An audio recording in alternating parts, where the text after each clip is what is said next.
Alright, so this is the second time I'm doing this because the first time I didn't record it. But I guess I got a good practice, huh? Okay, so we're looking at number 8 on page 483. Number 8 on page 483. The first thing that I want you to realize is that when we're looking at a big paragraph, a bunch of words in the math section, we want to turn that into math. And so ideally, what that's going to look like is turning that into equations. So I'm going to go ahead and read straight from the question. A box contains wood beads, red glass beads, and blue glass beads. So we're dealing with wood beads, we're dealing with blue glass beads, and we're dealing with red glass beads.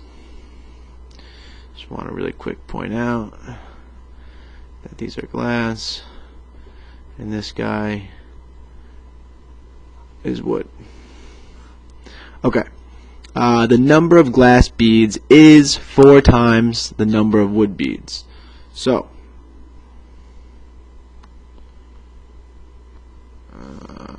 the number of glass beads, so RB, number of blue beads, plus our red beads, or the total number of glass beads is 4 times the number of wood beads.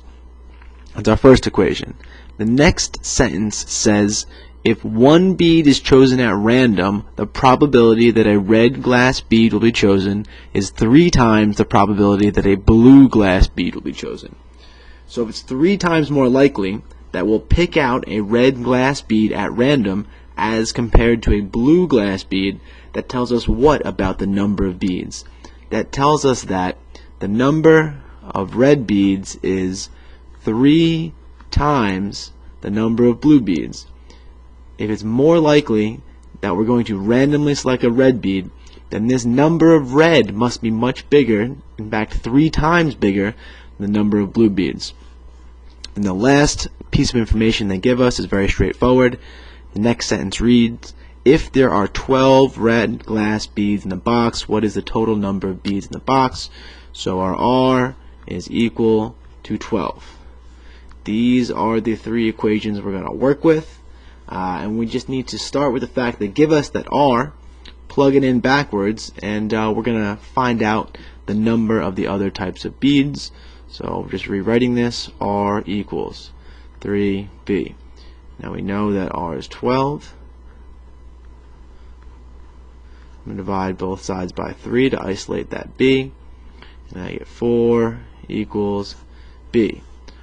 Now that I know B and R, I can find W. So just rewriting again the first equation, B plus R equals 4W, and then inserting my value for B, which is 4, and my value for R, which is 12, equals 4W. So 16 equals 4W. We're solving for W, so we divide by 4, and we get W equals 4. Hooray.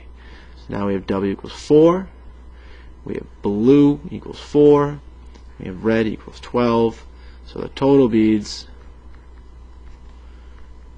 4 plus 4 plus 12 equals 16, which is, oh no, not 16, I'm a liar, 20, which is the final answer.